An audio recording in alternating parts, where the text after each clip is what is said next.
पप्पू यादव जी के ऊपर जो ये केस है, ये धोखाधड़ी का केस है। अगर 31 साल पुराना मामला है और उस पर बार बार सम्मन आया और सम्मन के खिलाफ अगर आप कुछ नहीं कर रहे हैं, अपने अपील नहीं कर रहे हैं और कुछ नहीं करते, तो प्रशासन तो अपना काम करेगा ही। जिसमें अदालत ने उनको कई बार बुला करके अपना पक्ष रखने के लिए कहा है। प्रशासन सरकार में लोग यहाँ बैठे हैं काम करने के लिए, नहीं बैठे हैं किसी की बातों को सुनने के लिए। हर बार अनर्गल आरोप लगा करके बचा नहीं जा सकता है। तो इसके लिए इतना हाथ मचाने की मुझे नहीं लगता कहीं कोई जरूरत है। नमस्कार, आप लाइव सीरीज देख रहे हैं। मैं हूं आपके साथ काव्या। कल आधी रात को पूर्णिया से निर्दलीय सांसद पप्पू यादव 35 साल पुराने केस में गिरफ्तार हुए। आपको मालूम है कि किस तरीके से 2 घंटे तक एक हाई वोल्टेज ड्रामा चला, पुलिस की टीम पहुंची और उसके बाद पप्पू यादव को गिरफ्तार किया गया, अस्पताल ले जाया गया। ये तमाम खबरें आपको पता है, लेकिन अब इस पे बिहार में राजनीति शुरू हो गई है। एक तरफ जहां राहुल गांधी और प्रियंका गांधी वाड्रा ने ट्वीट किया है, तो बिहार में भी अब बयानबाजी चालू हो गई है। चिराग पासवान की पार्टी एलजेपी आर से सांसद, जमुई से सांसद हैं अरुण भारती, और इसके अलावा चिराग पासवान की पार्टी के विधायक ने इस पे बड़ा बयान दिया है पप्पू यादव की गिरफ्तारी को लेकर। आप सुनिए।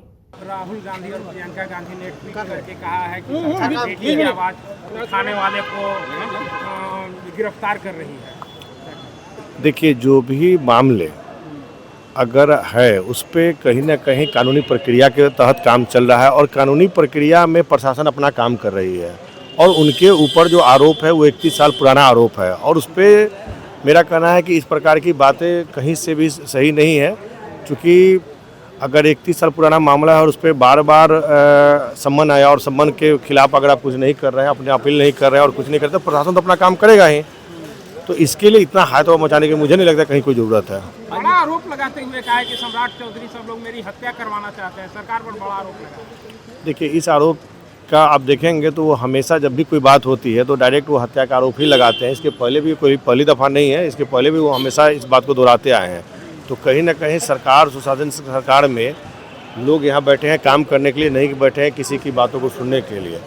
और मेरा मानना है कि उनको भी जो न्यायालय है, न्यायालय के कोई भी चीज़ों का उसको सम्मान करना चाहिए। नीतीश कुमार आज विधानसभा स्थापना दिवस में नहीं पहुंचे सर, क्या कारण है?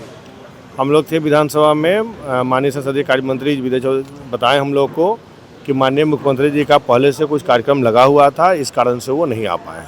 फ्लाइट छूट जाएगी। ने ट्वीट करके कहा है पप्पू यादव की गिरफ्तारी को लेकर के कि नीतीश सरकार बेटी के लिए आवाज उठाने वालों को जेल के अंदर डाल रही है। राहुल और प्रियंका दोनों ने देखिए, शायद उनको इस बात का संज्ञान नहीं होगा कि पप्पू यादव जी के ऊपर जो ये केस है, ये धोखाधड़ी का केस है।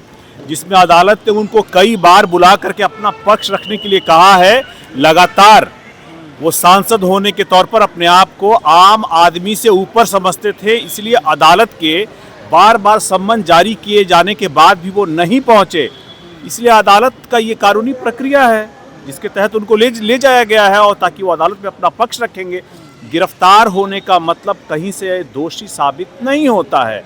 आपको अपना पक्ष रखने के लिए बुलाया गया है और अपना पक्ष रखेंगे, दूध का दूध पानी का पानी होगा। यहाँ पर राहुल गांधी जी और प्रियंका गांधी जी से सवाल पूछा जाना चाहिए, क्या ऐसा ही पत्र आपने लालू जी को, तेजस्वी जी को, राबड़ी जी को, मीसा जी को लिखा था जिस वक्त शिल्पी जैन हत्याकांड हुआ था, जिस वक्त चंपा विश्वास हत्याकांड हुआ था?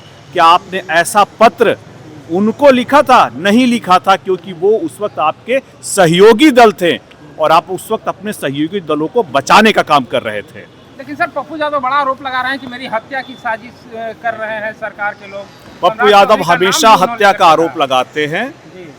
पप्पू यादव जी एक सांसद हैं, उसके तौर पे अपनी गंभीरता को समझना चाहिए। हर बार अनर्गल आरोप लगा करके बचा नहीं जा सकता है।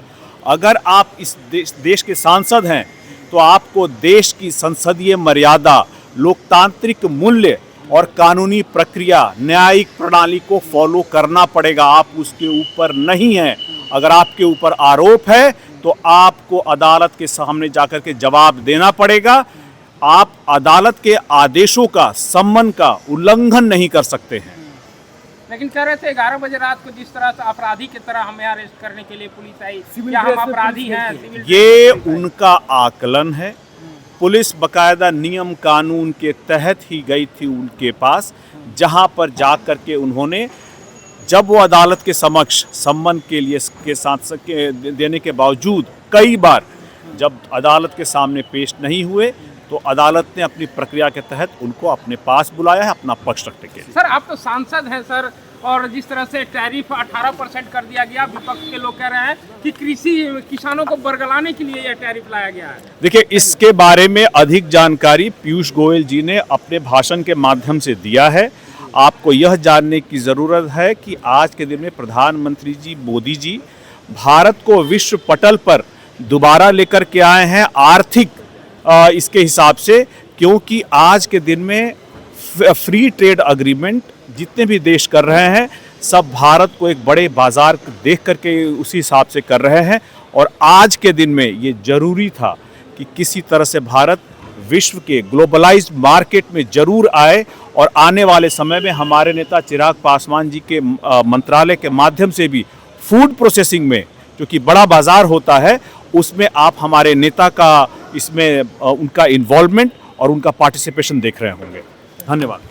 तो आपने एलजेपीआर के सांसद अरुण भारती और एलजेपीआर से एमएलए हैं संजय सिंह, उनको सुना है। दोनों ही नेताओं ने पप्पू यादव की गिरफ्तारी को लेकर कहा है कि ये कोर्ट और कानून का मामला है, कोर्ट इसमें आगे की कार्रवाई कर रही है। अब पप्पू यादव का काफी पुराना ये मामला है। साथ ही जो पप्पू यादव के द्वारा कहा गया कि मेरी हत्या हो सकती थी, इस पर अरुण भारती ने कहा है कि वो हमेशा कहते हैं कि उनकी हत्या हो सकती है। फिलहाल के लिए इतना ही। साथ ही चैनल को सब्सक्राइब करें, फेसबुक पेज को लाइक करें। वीडियो देखने के लिए आपका धन्यवाद।